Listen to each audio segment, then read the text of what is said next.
తెచ్చుకోవాలని చెప్పి ట్రై చేస్తున్నారు. ఇప్పుడు పిచ్చిదారి మీద చూస్తున్న జనంలో ఏ ఒక్కరు కూడా అనుకోరు. అదే కదా, మెచ్యూర్డ్గా మాట్లాడుతున్నాం, అదే కదా, చక్కగా మాట్లాడుతున్నాం. సో ఇక్కడ ఆ పేపర్ ఒకటి వాళ్ళ చేతిలో ఉంది, ప్లస్ ట్యాబ్లెట్లు అవి. ఎందుకంటే 6 నెలలు నిద్రలోనే ఉంటారంట ఆ ట్యాబ్లెట్స్ వేసుకుంటే, కళ్ళు కూడా సరిగ్గా కనిపించవంట.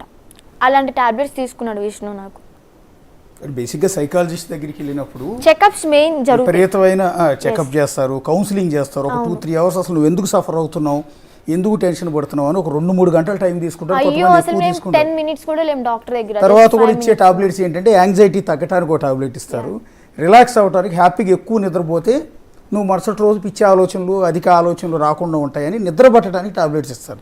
ఇవి తప్ప వేరే టాబ్లెట్స్ ఎవరు ఎవరు ఐస్ కూడా కనిపించవు అని చెప్పని అన్నారు, కళ్ళు కూడా కొంచెం మసమసగా కనిపిస్తాయి అని చెప్పని అన్నారు. ఓకే, అలాంటి టాబ్లెట్స్ ఇప్పించారు నాకు, నేను వేసుకోలేదు.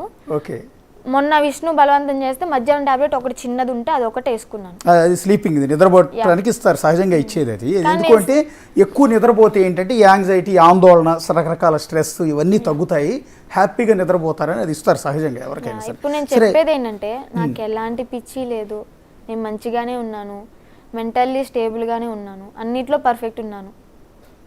అది నువ్వు బంగారు తల్లిలా ఉన్నావమ్మా. నువ్వు ఎక్కడ నీకు అలాంటిది ఉందంటే మేమే కాదు, ఇప్పుడు కొన్ని వేల మంది చూస్తున్నారమ్మా నిన్ను. చూస్తున్న ఏ ఒక్కరు కూడా నువ్వు నీలో ఇది కూడా లేదు, చాలా మెచ్యూర్డ్గా ఉన్నావు. బట్ ఏదో ఒక విషయంలో సఫర్ అవుతున్నావు అనేది నాకు కూడా అర్థమవుతుంది, చూస్తున్న జనానికి సఫర్ అవుతున్నావు అంటే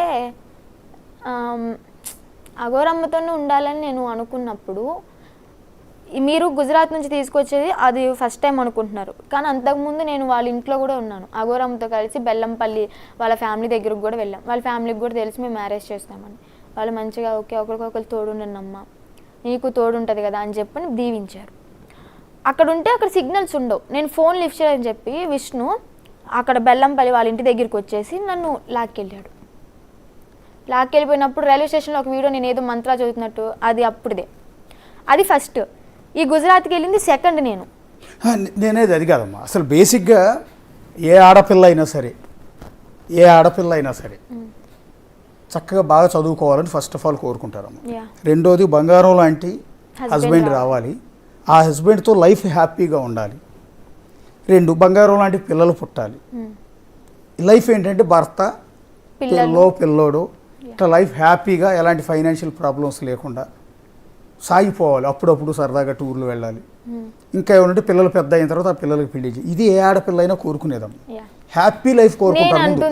డబ్బు ఎక్కువ ఉండాలని కూడా కాదు, హ్యాపీ లైఫ్ ఉండాలి. మంచి మొగుడు రావాలి, వాడు నన్ను కష్టపెట్టకుండా, కొట్టకుండా, తిట్టకుండా, నన్ను ఏడిపించకుండా, నన్ను నవ్విస్తూ నన్ను చూసుకునేవాడు కావాలని ఏ ఆడపిల్ల అయినా కోరుకుంటారు. కానీ అందుకు భిన్నంగా మీరు నాకు మొగాడితో పెళ్ళొద్దు, ఒక మంచివాడు, ఒక జెన్యూన్ అయిన ఈ అఘోరి అమ్మతో పెళ్లి కావాలని కోరుకున్నారు అంటే ఆ వైరాగ్యం వచ్చింది సంథింగ్. ఇప్పుడు అబ్బాయితో అంటే సెక్స్ మెయిన్ కాదు, అబ్బాయిని పెళ్లి చేసుకో అన్నది మెయిన్ కాదు, ఇక్కడ పిల్లలు పుట్టాలి అనే రూల్ ఏం లేదు, పెంచుకోవచ్చు.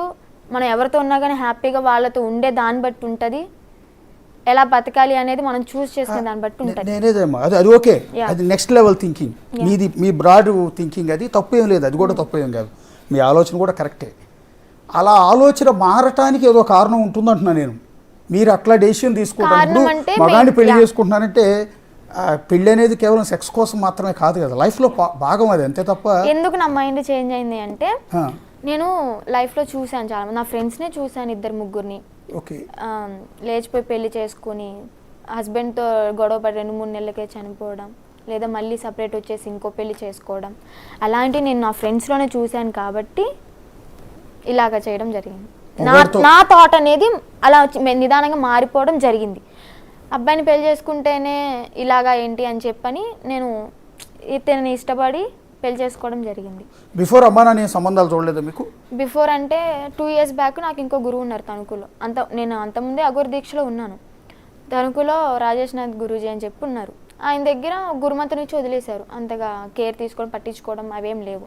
తర్వాత సనాతన ధర్మం గురించి ఈమె వీడియోస్ చూసి అవి చూసి కొంచెం ఇన్స్పైర్ అయ్యి ఓకే ఈమె దగ్గరికి సాధనకి వెళ్తే బాగుంటుంది కదా అన్నట్టు ఫస్ట్ అనుకున్నాం. కానీ ఈమె వచ్చిన తర్వాత ఈమెను చూసి, ఈమె మాటలు, ఈమె జెన్యూనిటీ చూసి నాకు లవ్ అఫెక్షన్ వచ్చేసింది. తర్వాత ఇద్దరం ఓపెన్ అప్ అయ్యాం, పెళ్లి చేసుకున్నాం, అదంతా అయిపోయింది. ఓకే, ఇక్కడ మెయిన్ ఏంటంటే నాకు ఈ విష్ణుదే కొంచెం ఇప్పుడు చాలా మీ చాలా. లైఫ్లో మీ లైఫ్లో ఒక విలను ఉన్నారు అంటే మీ లైఫ్లో హీరో అఘోరి అంతేనా? హీరో అఘోరి, విష్ణు కూడా హీరోనే ఒకప్పుడు, ఇప్పుడు కాదు. ఒకప్పుడు ఉన్నంత ఇదిగా విష్ణు ఇప్పుడు లేడు, ఇప్పుడు మాత్రం విలనే నా లైఫ్లో. హీరో విలన్గా టర్న్ అయ్యాడు. ఎస్. ఇప్పుడు మీ లైఫ్లో ఎవరి వల్ల సఫర్ అవుతున్నాను అంటే వర్షిని ఎవరి వల్ల సఫర్ అవుతుంది అంటే అది కేవలం విష్ణు వల్లే. అండ్ ఇప్పుడు కొంచెం మా ఫ్యామిలీ వల్ల కూడా, మా ఫ్యామిలీ కూడా తను చెప్పిందే వింటున్నాడు. చంపేస్తాం అని చెప్పని రావడం వాళ్ళ నోట్లో నుంచి, అమ్మ నాన్న నోట్లో నుంచి. నా అమ్మ మాట వినకపోతే నేనే లేపేస్తాను నిన్ను. మా మమ్మీ ఈరోజు మార్నింగ్ అన్నారు బస్ స్టాప్లో. ఆ మాటలు కాదవి. ఓకే తల్లి, కానీ చిన్నప్పటి నుంచి చూస్తున్నాను ఆమె మాటలు ఎలా ఉంటే నాకు తెలుసు, ఆమె మాటలు కాదవి. క్లియర్ గా నాకు మీ అర్థమైపోయింది. అమ్మకి నువ్వంటే చాలా ప్రాణం అమ్మ, ఎందుకంటే మన మాటలను బట్టి నాకు అర్థమైంది. రోజు పిల్లలన్నాక తల్లిదండ్రులకి ప్రాణం. అందులో ఆడపిల్లలు అంటే మీ తల్లి మీ అమ్మగారిని తప్పుపట్టడానికి లేదమ్మా. అంటే మీరు అన్నట్టు విష్ణు మాటల ప్రభావం పడి ఉండొచ్చు. సరే ఆవిడ కారణాలు ఆవిడకుండా మొన్న లైవ్లో చెప్పింది ఏంటంటే విష్ణు దగ్గర మా బంగారం ఉండిపోయిందండి, మా డబ్బులు ఉన్నాయండి, ఒక 2 లక్షల రూపాయలే ఉన్నాయంట మీ డబ్బులు, బంగారం ఉందండి, అవి తీసేసుకుని అతని చేతుల్లో మా అమ్మాయిని అతని బందికానాలోంచి మా అమ్మాయిని మేము కాపాడుకుంటానండి, నేను నా బిడ్డను చదివించుకుంటానండి, ముందు విష్ణు నుంచి నేను కాపాడాలండి అని చెప్పి డైరెక్ట్గా అంది ఆవిడ. ఎందుకంటే మా మమ్మీ ముందు చాలాసార్లు కొట్టాడు కాబట్టి, చిన్న చిన్న విషయాలకే, చాలా సెన్సిటివ్ విషయాలు. ఎట్లా ఊరుకుందమ్మా మరి ఆవిడ? ఇప్పుడు మీ అమ్మాయినా మీ మా మమ్మీ నాన్న అడ్డుపడేది, వాళ్ళ రక్త సంబంధం. మా మమ్మీ అడ్డుపడేది. మా అమ్మాయిని కొడతావేంటి, నా ముందు అసలు మా అమ్మాయిని కొడతావు నువ్వు ఎవడివి. మా మమ్మీ తిట్టేసింది ఓపెన్ అప్గా. ఆవిడ కూడా తిట్టేవాడు. అది మాట వినకపోతే ఏం చేయాలి అది ఇది అని చెప్పని మీదకి వచ్చేవాడు. మొన్న నాకు తెలిసింది ఏంటంటే మమ్మీ అంత ముందు దాకా మీడియా ముందుకు రాలేదు, నేను వెళ్ళిపోయిన దగ్గర నుంచి సడన్గా వచ్చింది. మా మమ్మీని చూసి ఇవన్నీ వాచిపోవడం వల్ల నేను గమనించాను మా మమ్మీని కొట్టారు. అది తర్వాత నాకు తెలిసింది. మీ మమ్మీని ఎవరు కొట్టారు? హర్ష అన్నయ్య విష్ణు ఇద్దరు కలిపి కొట్టారు. అందుకే మా మమ్మీ నిజాలు ఏం చెప్పలేదు, వాళ్ళకి అనువైనట్టు చెప్పింది. ఈ ఎపిసోడ్లో ఇప్పుడు హర్ష మీ సొంత అన్నయ్యమ్మా? సొంత అన్నయ్యే, కానీ ఫుల్లీ ఇన్ఫ్లుయెన్స్డ్ ఎవరు అంటే హర్ష అన్నయ్య. మీ సొంత ఇప్పుడు మీ అమ్మకి ఇద్దరు, నువ్వు మీ అన్నయ్య ఇద్దరు, నేను హర్ష నువ్వు కదా. ఇప్పుడు గుజరాత్ నుంచి మిమ్మల్ని తీసుకురావడానికి హర్ష కూడా వచ్చాడు కదా. వచ్చాడు. ఇప్పుడు హర్ష ముందే నిన్ను పడేసి కొట్టాడు అతను? పడేసుకోవట్లేదు, తను అసలు టచ్ చేయలే నన్ను. గుజరాత్ హర్ష కాదమ్మా, విష్ణు. ఇక్కడ కొట్టలే, నేను ఉజ్జయిన్ హోటల్ రూమ్ లో కొట్టాడు. అదే అప్పుడు హర్ష ఉన్నాడు పక్కన? కొట్టలేదు. ఉన్నాడు. తోడబుట్టిన చెల్లెలు ఎవడో బయట వ్యక్తి వచ్చి అంత దారుణంగా కాళ్ళతో తంతూ కొడుతూ ఉంటే సొంత తోడబుట్టిన రక్త సంబంధి కూడా మీ అన్న ఏమనలే. అక్కడ భవానీ అని చెప్పి ఒక అమ్మాయి వచ్చింది కదా తీసుకురావడానికి, తను ఆపింది ఏ మాటకి అన్నమాట. కొట్టకు విష్ణు అని తను ఆపింది. అన్నయ్య నువ్వు నేను నీ చెల్లెలు అన్నయ్య, నువ్వు నన్ను.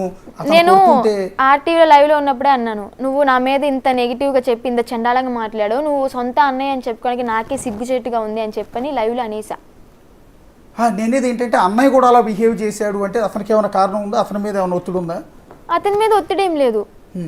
మెయిన్ విష్ణు దగ్గర నుంచి మాకు డబ్బులు రావాలి, ఆ డబ్బులు వచ్చేంత వరకు ఇంకా తన మాటలు వినాల్సిందే. నేనైతే దాంట్లో నుంచి బయటకు వచ్చేసాను.